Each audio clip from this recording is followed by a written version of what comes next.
People say a single moment can change your whole life, but in his case, it wasn't a moment, it was a question. A small, shy voice behind him whispered, "Can I share this table?" And when he turned around, everything he thought he understood about struggle, hope, and love changed forever. The small roadside cafe was unusually crowded that evening, buzzing with conversations, coffee cups, and the soft clinking of cutlery. Adam, a 36-year-old single father, sat by the window with his 7-year-old son, Noah.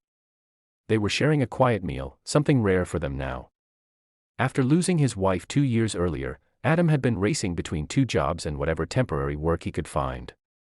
Meals together felt like stolen moments, small breaths of peace in a storm that never seemed to settle. Noah hummed while drawing on a napkin, swinging his short legs under the chair. Adam watched him with tired eyes, thinking about the bills waiting on the table at home. His chest felt heavy, but he forced a smile for his boy. He didn't want Noah to grow up remembering him as a man who was always worried. Suddenly, a shadow approached their table. A soft, unsure voice asked, "Can I share this table?" Adam looked up. She stood there, maybe 15 or 16, thin, gentle-faced, with a worn backpack hanging from one shoulder. Her hair was tied into a messy ponytail, and she looked like someone who had walked a long distance.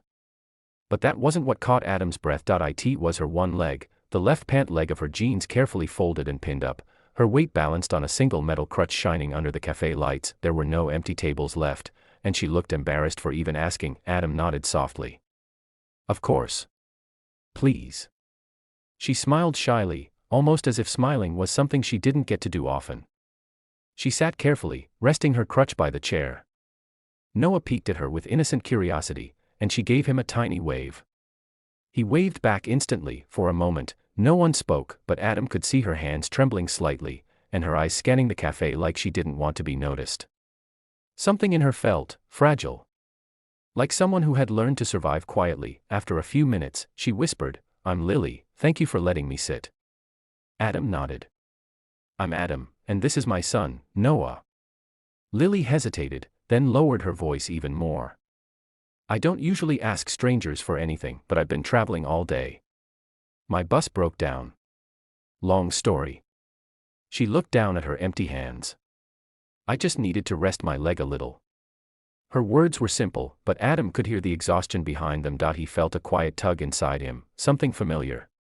A pain he recognized. The kind of pain that comes from holding the world together with tired fingers. Noah suddenly asked, "Does your leg hurt a lot?" Lily blinked, surprised at his directness, but she didn't seem offended. If anything, she seemed touched. "Sometimes. Not always. I'm used to it."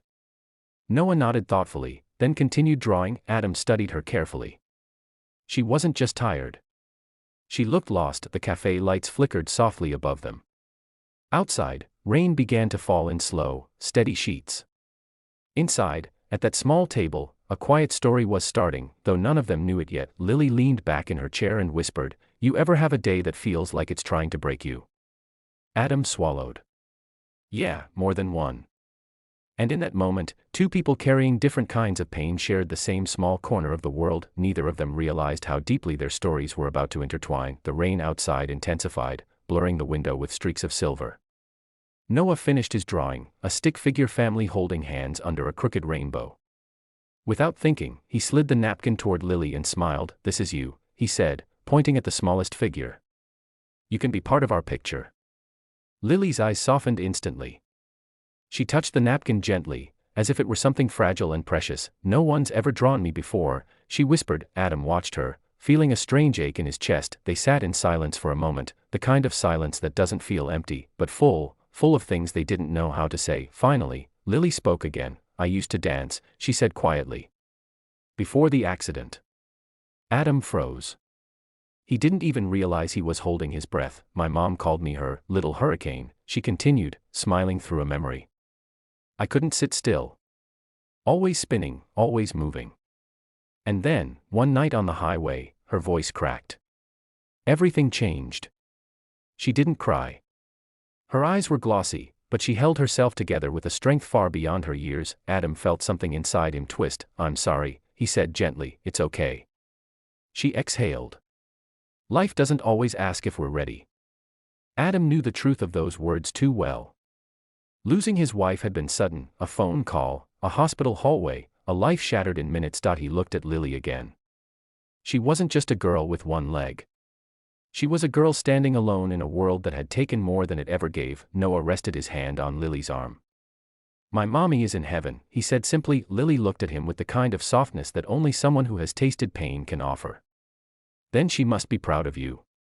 Noah smiled. Adam swallowed hard. Outside, the rain slowed to a whisper. Inside, something unspoken grew between the three of them, something warm, something healing. Lily suddenly straightened. I haven't eaten all day, she murmured. Adam didn't hesitate. Let me get you something. She tried to protest, but he raised a hand. Please. Just a warm meal. Nothing more.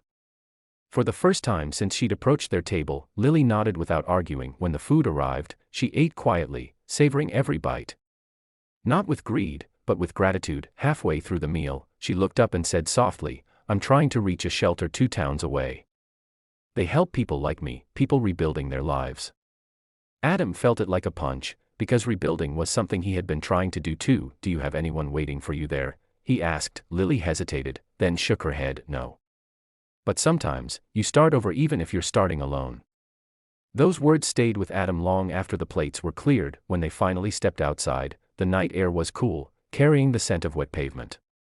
The bus station was dark across the street. Lily adjusted her backpack, ready to continue her journey, but Noah tugged Adam's sleeve. Dad, can we take her there? Please. Adam met Lily's tired eyes, and then, without knowing exactly why, he said yes. That choice, simple, small, made on a rainy street, would change all 3 of their lives forever.